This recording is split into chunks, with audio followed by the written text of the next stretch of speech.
Hello, ನಮಸ್ತೆ. ನನಗೆ ಎಷ್ಟು ಖುಷಿಯಾಗಿದೆ ಅಂತಂದ್ರೆ, ಇವತ್ತು ನನ್ನ ಬರ್ಡೇ ಅಂತ ಬೆಳಗ್ಗೆ ನಾನು ವಿಡಿಯೋದಲ್ಲಿ ಹೇಳಿದೆ ಅಲ್ಲ, ನನ್ನ ಮಗ ಅಲ್ಲಿಂದ ನಮ್ಮೂರಿಗೆ ಫೋನ್ ಮಾಡಿ ಆರ್ಡರ್ ಮಾಡಿ ಸಾಯಂಕಾಲ ಕೇಕ್ ಎಲ್ಲ ಕಳಿಸಿದಾನೆ. ನನ್ನ ಮಗಳು ಡ್ರೆಸ್ ತಂದು ಕೊಟ್ಟಿದ್ದಾಳೆ. ಎಷ್ಟು ಖುಷಿ ಅನಿಸ್ತು ಅಂತಂದ್ರೆ, ನಾವೆಷ್ಟೋ ಡ್ರೆಸ್ಗಳು ತಗೊಂಡಿರ್ತೀವಿ, ಎಷ್ಟೋ ಸಲ ನಾವು ದುಡ್ಡಿಟ್ಟು ಮಾಡಿರ್ತೀವಿ. ಆದ್ರೆ ಮಕ್ಕಳು ಮಾಡಿದಾಗ ಖುಷಿನೇ ಬೇರೆ. ನಿಜವಾಗ್ಲು ನನ್ಗೆ ಎಷ್ಟು ಇದಾಯ್ತು ಅಂತಂದ್ರೆ, ಸರ್ಪ್ರೈಸ್ ಆಗಾಯ್ತು. ಅವ್ರ ಬಾಗಿಲು ತೆಗೆದು ನಿಮ್ ಬರ್ಡೇ ಅಲ್ಲ, ಅದಕ್ಕೆ ನಾವು ಕೇಕ್ ತಗೊಂಡ್ಬಂದಿದೀವಿ ಅಂತ ಹೇಳಿ ತಂದ್ಕೊಟ್ಟಾಗ ನಾನು ಆರ್ಡರ್ ಮಾಡಿಲ್ವಲ್ರಿ ಅಂದ್ರೆ, ಇಲ್ಲ ನಿಮ್ ಮಗ ಮಾಡಿದ್ದ ಅಲ್ಲಿಂದ ಅಂತ ಹೇಳಿದ್ರು. ಅವ್ನು US ಇಂದ ಫೋನ್ ಮಾಡಿ ಇದನ್ನ ಮಾಡ್ಕೊಂಡು ಇವ್ರಿಗೆ ಕಾಲ್ ಮಾಡಿಬಿಟ್ಟು ಫೋನ್ ಪೇ ಮಾಡಿ ನನಗೆ ಈ ಟೈಮಿಗೆ ನಮ್ಮ ಅಮ್ಮಂಗೆ ತಗೊಂಡು ಕೊಡಬೇಕು ಅಂತ ಹೇಳಿ ತುಂಬಾ ಖುಷಿ ಆಯ್ತು.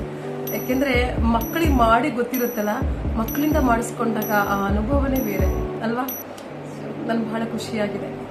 ನನ್ನ ಮಗಳು ಈ ಡ್ರೆಸ್ ತಂದ್ಕೊಟ್ಟು ಪಪ್ಪೇಚಾಡುದು, ಅಮ್ಮ ನಿಂಗೆ ಬ್ಲ್ಯಾಕ್ ಕಲರ್ ಇಷ್ಟ ಅಂತ ಹೇಳಿ ಬ್ಲ್ಯಾಕ್ ಅಂಡ್ ವೈಟ್ ತಂದ್ಬಿಟ್ಟೆ, ಬರ್ಡೇ ದಿವಸ ಮರ್ತು ಅಂತ. ನಾನೊಂದೇ ಹೇಳಿದೆ, ಏನು ಪರವಾಗಿಲ್ಲ ಇದ್ರೊಳಗೆ, ಯಾಕೆಂದ್ರೆ ನೀನು ಯಾವ ಬಣ್ಣ ತಂದಿದ್ದೀಯ ಅನ್ನೋದು ಇಂಪಾರ್ಟೆಂಟ್ ಅಲ್ಲ, ಎಷ್ಟು ಪ್ರೀತಿಯಿಂದ ತಂದಿದ್ದೀಯ ಅನ್ನೋದು ಇಂಪಾರ್ಟೆಂಟ್ ಅಲ್ವಾ. ಅದು ಎಷ್ಟು ₹1 ಅಥವಾ 10,000 ಅದು ಏನು ಇಂಪಾರ್ಟೆಂಟ್ ಅಲ್ಲ.